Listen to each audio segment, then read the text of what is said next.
The clock is counting down on 2022, so it's a good time to break out our mid-season awards ballots today. We're going to be giving out the mid-season Hart, the mid-season Norris, and all the other cool trophies today in the Locked On Predators podcast. Your Locked On Predators, your daily podcast on the Nashville Predators. Part of the Locked On Podcast Network, your team every day.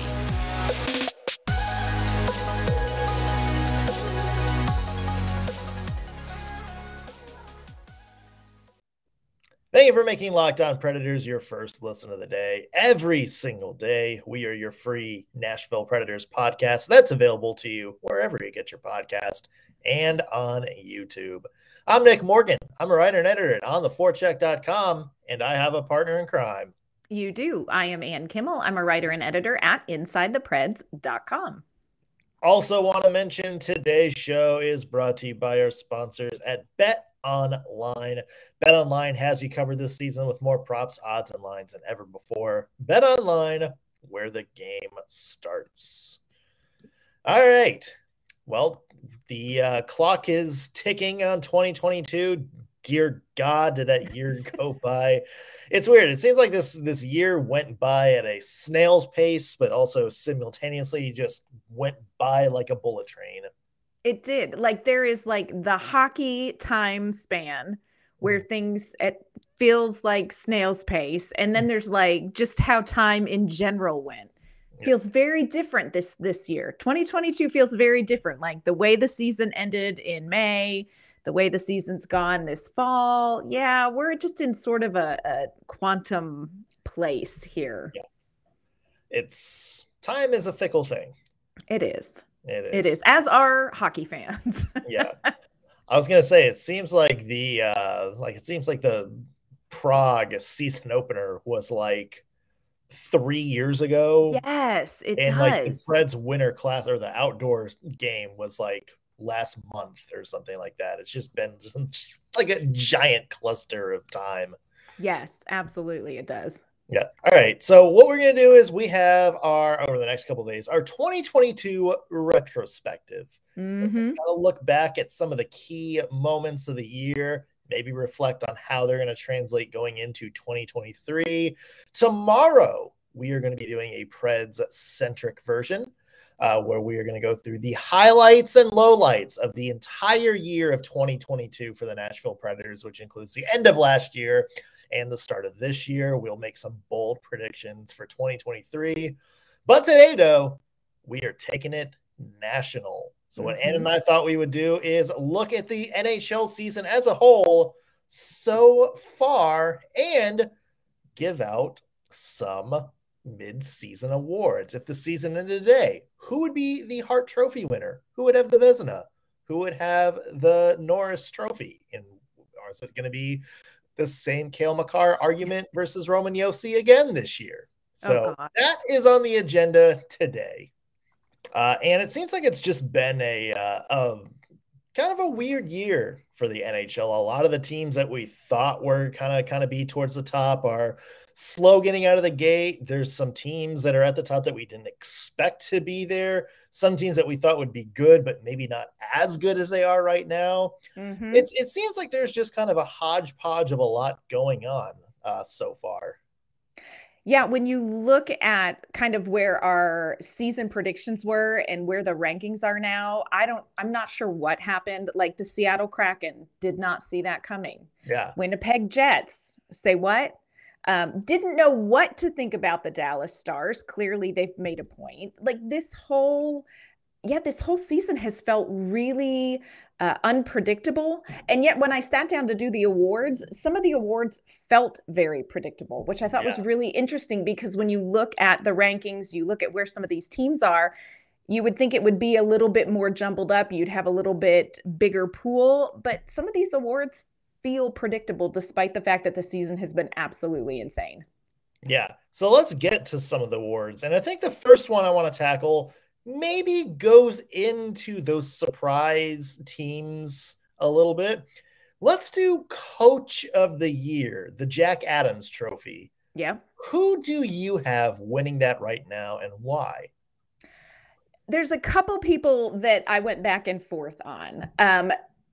Probably, I think the front runner right now is Jim Montgomery with the Boston Bruins, because they are absolutely tearing it up. But here's where I'm at with that. Obviously, Boston, incredible season. They're doing so many things right. But you look at their roster, and this is one of those teams where I feel like how much of that is coaching and how much of that is talent. Like, there is a secret little part of me that's like, I could win the Jack Adams if I had Boston's roster. You know what I mean? Like, literally send your roster out on the ice and sit back and see what happens, because they have so much talent top to bottom for them. So for me, I'm going to kind of table that one, even though I think he's probably the front runner midseason. I'm going to go with Jared Bednar, and it hurts me to do that. Yeah. It hurts me to do this. But here's the thing. He has obviously a really talented team, but the Colorado Avalanche have been absolutely decimated by injuries. Just top to bottom, if it's not one thing, it's another. And to be able to coach a team through the ups and downs of the injuries, to be able to continue to put together a roster that can be as successful as the Colorado Avalanche have been, despite, I'm telling you, their injury list is as long as their roster. It's just insane to me what this team has been through. And for Jared Bednar to be able to continue to navigate that and have this team be as successful, for me right now, I'm kind of leaning that way. Yeah. I mean, I get it, but it's also like, I know that Colorado has been decimated with injuries, but they still have Mikko Rantanen. They still have Cale Makar. They're getting much better goaltending than they were last year. And when you look at the standings, it's like, are they really surviving the injuries right now? Because they're kind of behind where where a lot of people thought they would be, behind Winnipeg, behind Dallas. And I think maybe you're right. Maybe the conversation changes, January and February, if those players get back and they just start turning it on again. And you're able to be like, oh, well, look, they survived playing pretty well without those guys. But I don't know. And here's the thing. Right now, it seems like the favorite is Jim Montgomery in Boston. And I kind of agree with that because, look, Boston's loaded with talent, but this was a team who over the last, 2-3 years had all that talent, but really kind of underperformed. And, there's young forwards like Jake DeBrusk that weren't necessarily developing. They couldn't find a lot of depth. Defensively, they're all right, but kind of in shambles. And you look, and there's just so many people who, were still on the team the last few years who are just taking their game up a level, whether it's on the offensive end or defensive end.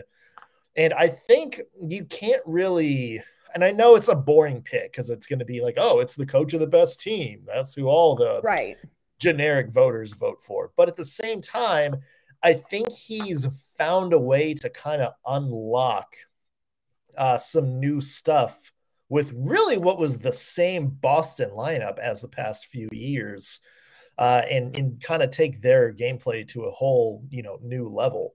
What's surprising when I was going through and checking out some of the odds and stuff, not a lot of people are talking about Pete DeBoer in Dallas. You know what? Honestly, that is surprising.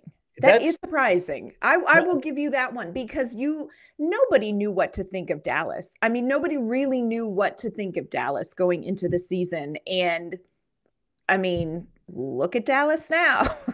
Yeah. I think that's an interesting conversation. Yeah. I mean, they missed the playoffs last year. And I know a lot of people were, talking about them. Oh, maybe they're going to be, towards, the bottom. Our friends at Bet Online today have Pete DeBoer as the 7th best odds. I mean, behind Lindy Ruff, which that's another good one. Bruce Cassidy, the Vegas Golden Knights, sure, but they have Jack Eichel and a bunch of other players, and then Rod Brindamore, who a lot of people were expecting the Hurricanes to win that division anyway. So I'm surprised he's not gotten a little bit further. I'm sure his odds are going to go up if the season goes on. Yeah, that is an interesting pick. And see, it all goes back to how annoying and ambiguous are the descriptions of these awards. Because like you said, the obvious award, kind of the obvious way to look at it is of course it's going to be the coach with the team that's performing the best, because then that automatically reflects back on the coach. But I do think when you look at coaches who have had adversity with their team, or like you say with Dallas, nobody really knew what to expect from this Dallas roster, and to be able to put together the season they have, it goes back to how do you weigh this out? And there's no consensus across the board for this, and that it only gets worse as we get further in this episode as far as ambiguous descriptions of awards. Oh, there will be some Connor McDavid discourse, don't you worry. But before we do that, we have some other awards, including Calder for Rookie of the Year and Norris, Defenseman of the Year. Any chance Preds are in any of these? We will talk about that in just 1 second. But first, I want to mention today's episode is brought to you by Bet Online. BetOnline.net is your #1 source for sports betting info, stats, news, and analysis. You can get the latest odds and trends for every professional and amateur league out there. From pro football to college bowl season to basketball and World Cup, we've got it all at BetOnline.net. And if you love sports podcasts, like the one you're listening to right now, you can find those at Bet Online as well. You can get everything you need to know on all of the games, actions, and sports happening, so you can win a little bit of money no matter which sports you follow. They're always the fastest and easiest way to get your betting info, so head to the website today or use your mobile device to learn more. Bet Online, where the game starts. All right, Ann. Let's mosey on with our midseason awards. Let's go to what I think we might agree on. Mm-hmm. Calder Trophy for Rookie of the Year. I have a feeling you and I may have the same person for who wins, but I also want to talk about who you had in the mix. So who's your winner? And then we'll get into some of those other ones. My winner for Calder Trophy is dear darling Matty Beniers from Seattle Kraken. I think that's probably at this point in the season, I think he is definitely the front runner for the Calder, and well-deserved. 32 games, 11 goals, 14 assists, 25 points. And he is just a difference maker. And you look at where the Seattle Kraken team is compared to where we all anticipated the Seattle Kraken team to be. And he is a difference maker in the team, not just as a rookie on his own, but he's a difference maker for this team. And so for me, I really feel like across the board right now, Matty Beniers is the front runner for Calder for sure. Yeah, 100%. And it's just, you look at what he's doing for the Seattle Kraken. They're right now in a playoff spot and looking pretty good in the process as well. But also it's what he's doing for that time. I mean, he's basically their #1 center right now as a 20-year-old. And he is, scoring key goals, scoring on the power play. He is getting, here and there some penalty killing moments. He is kind of a Mr. Do-it-all for them. One of the most important players as a 20-year-old on a team that is going well above where a lot of people thought they were right now. It's going to be interesting to see if the Kraken kind of level out like we think they might do, that does for his chances. But, there's not, to me, at least a lot of skaters behind him right now who's kind of put up the same numbers and had the same impact as he did. Maybe Matthias Maselli from, Arizona. He's kind of the other, big guy. Mason McTavish with the Anaheim Ducks. I mean, it feels like the Ducks are just so bad that I feel like that's kind of hurting him right now, except on the score sheet. To me, and there's two people that I would kind of keep my eye on if it's not Matty Beniers. Okay. And they're both goalies. Interesting. One is Logan Thompson. Yes. Yep. He was on my short list. Who has absolutely kind of stolen the starting job in Vegas, one of the best goalies. Maybe in the conversation for Vezina. We'll get to that in a second, but maybe he's probably at least 6'7", top one of those goaltenders right now. The other person to watch, and this is going to depend on how the second half of the year plays off, Peter Kochetkov in Carolina. He is the goalie who has, you know, he was an emergency call-up. Like, he was the guy that came in here just to fill the void when Carolina had some injuries this year. He's now stolen that job. And since he's stolen that job, you know, he's the hot hand right now. He's been one of the best goalies in the league. It's only a question of, is he going to keep the starting job when everybody is 100% and, you know, if they're firing on all cylinders? But if he does, and he performs like he's been this year, he may be in that conversation too. And he may be hard to ignore if Carolina gets first place in their division, like it looks like they're going to. Yeah, that's a fair point. And it's interesting to me. I think this is just my perspective, but I think it's a real feather in the cap of these rookies when they come in as goaltenders. Not to take away anything from Matty Beniers or any of these other players that are rookies that are performing really, really well. But there is something about coming in to that role as a rookie and being able to step up and be somebody who 100% keeps your team in these games that makes it interesting.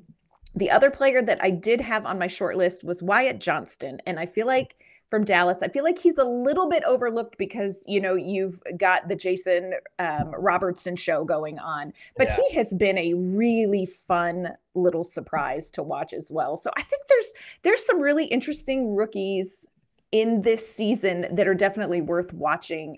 But again, I go back to, like, this is Matty Beniers to lose. And hopefully he doesn't, because he's so delightful. What a delightful guy. And we want to be right. So that works too. That doesn't hurt at all. All right. So let's go to what was for us around this time last year, the most talked about award. And even after the award was announced, it was the most talked about award. It was talked about in our grievances last weekend, our festive grievances. And we were talking, of course, about the Norris Trophy for best defenseman in the NHL. Categorize this however you want. Is this the most valuable defenseman? Is this the defenseman who had the best year? Is this the best defensive defenseman? There's no set thing to describe the Norris Trophy. And that's why it seems like every year is just a crapshoot, depending on who voters would like to vote for. So it's so maddening. The Norris Trophy is so maddening to me. Yeah. So who do you have this year? Okay, I have who I think right now is the front runner for it, and then I have who I really wish would win it. So I have two picks. I really think right now the front runner is Cale Makar, and I think a lot of that is carryover. I think everybody likes a repeat story. Not to take anything away from his performance, because of course he is so important to this Colorado team, and like we talked about, Colorado has been through it with injuries, and he is one of those players that I think is definitely keeping Colorado in the mix with his play. You know, they're 19-11-2, considering everything they've been through. Defensively, Colorado's fourth best in the league when it comes to, you know, lowest goals against per game. So this is a good defensive team. And I just think the natural tendency is to lean towards Cale Makar. So right now, I would say probably he's the pick. I think he's just the easy pick. You don't have to delve too deep into, am I talking about the best defensive defenseman? Am I talking about the player that, you know, blah, blah, blah. So I think right now it's probably Cale Makar. Here's my thing, Anne. Remember last year, what was the argument of that everybody put Cale Makar over Roman Josi? Defensive play. And what was the thing was, oh, you know, Cale Makar only had 15 fewer points than Josi, but his defensive numbers were better through the roof, and that makes him a better all-around defenseman. Cale Makar's defense this year is not where it was last year. And if you're going by that argument, the person who I have winning the Norris Trophy with the same argument that everybody put Makar in last year is Adam Fox. Yes. That would be another repeat winner. First off, he can score 35 points this year. That's fourth among defensemen in the NHL. And by the way, 6 more than Cale Makar. Mm-hmm. But then go around and look at his defensive stats. He is one of the best defensive defensemen in the NHL this year as well. He's top 10 among defensemen who've played at least 300 minutes this year, top 10 in Corsi against, top 15 in expected goals, which is better than guys like Makar, Rasmus Dahlin, who a lot of people are kind of putting up there in the top as well, Erik Karlsson, who has been a fun offensive story. I bet if he continues this trend, especially if he gets traded somewhere, he's probably going to have, a top 3 Norris case. But if you're taking the same argument that everybody made for Makar last year and said, well, not only is he scoring a lot, but he's better defensively than some of the people in front of him, that is Adam Fox this year. You have to give it to Adam Fox. And Adam Fox, for people, it's like, yeah, but look at everybody else and blah, blah, blah, blah, blah. The Rangers are not a great team. And Adam Fox is the number 1 defenseman, which means, like Makar, he's still going out there against other teams' top lines, the best players on the other teams, and still putting up these numbers. So to me, Adam Fox, based on the evidence, that's the guy who deserves the Norris this year. If you're using the logic that you voted for Cale Makar over Roman Josi last year, then you can't turn around and vote Makar this year. Yeah. It's that logic points to Adam Fox this year so far. I think it's so interesting because statistically you're dead on, but for some reason I feel like he is just overlooked in the conversation. And I know odds wise he's up there, but nobody's really talking much about his game. And I think that's really interesting. I think if the Rangers were a little bit better this year, I think more people would be talking with him. Yeah. My pick, who I really want, straight up, Erik Karlsson. Is he going to get it? No. Would I love to see the 32-year-old get it? Oh, heavens, yes. If you're a Nashville Predators fan, the answer may be no, just because of Erik Karlsson getting some potentially undeserved Norris trophies in his past against certain Nashville Predators. But hey, I like seeing Erik Karlsson all of a sudden finding his inner Bobby Orr once again. It's like one of the most fun stories in the NHL this season is Erik Karlsson. Yeah. But will he get the Norris? I don't think so. I think it helps his case if January, February, he's traded to a contender. That would be very interesting. Yeah. I'd be here for that. We'll see what happens. We still have a couple more that we have to get to. And one of the big debates, Hart Trophy, we're going to dive into that hot mess in just a minute. But first, we want to thank you for making Locked On Predators your first listen every day. When you are done listening to us, go and check out Locked On Sports Today. Locked On Sports Today has the biggest stories around the sports world in 20 minutes. Plus, they'll give you instant reactions, recaps, and insights that Locked On can provide. They also have a really fun Locked On's Take of the Day. So check out Locked On Sports Today. It's available on YouTube and wherever you get your podcasts. Also want to mention today's show brought to you by the National Highway Transportation Safety Administration's Drive Sober or Get Pulled Over campaign. It can happen so easily, folks. You're out with your friends or coworkers. You're putting back a few drinks. A few becomes a few too many, and it's time to go. For a moment, you think about calling a ride, but nah. You're a good driver. You live nearby. You're not that buzzed. You can make it home okay. Guys, you may be thinking, what are the odds you get pulled over? What's the worst that can happen? You can lose your license. You can lose your job. You can total your car. Or you can really, really hurt somebody. It only takes one mistake to change your life or someone else's forever. So play it safe and plan ahead to get a ride this New Year's Eve. Remember, drive sober or get pulled over. All right, Ann, a couple of more awards to get to. This one is another one Preds fans have always paid close attention to. One that they may pay close attention to at the end of the season, depending on how things go, and that is the Vezina. Yes. Best goalie in the NHL. Preds have had one winner and a finalist before, so maybe magic repeats itself with UC Saros if he gets better, I think if you're asking me right now, his slow start to the season might have knocked him down a few pegs. But if he plays the second half of the season like he played the last month and a half or so, I think he's going to be in that conversation. Yeah, I agree. It's hard to put him in that conversation at the top of the list midway through the season because of that slow start that really kind of hurt his chances. But you look at the way that UC Saros has played over the last, month and a half, these last games. I mean, he is back to being the difference maker for the Nashville Predators, and the saves that he is making, the amount of shots that he's facing, which is something the Predators really should probably work on. UC Saros is back to Vezina form, but did that slow start cost him down the stretch? I think mid-season, probably not in the top of the conversation, but I agree with you. This is one to keep an eye on, because if Saros can stay healthy and if he can continue to play the way he is, there may be some rumblings for Saros for Vezina down the line. It feels like a good second half, depending on how well the Preds do. And maybe some people at these top, at the top of the list who are kind of having, epic seasons, maybe they kind of become average second half of the year.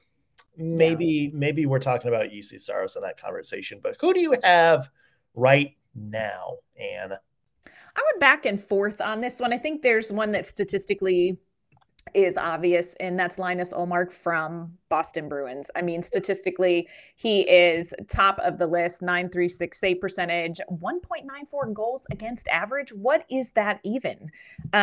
Played 23 games.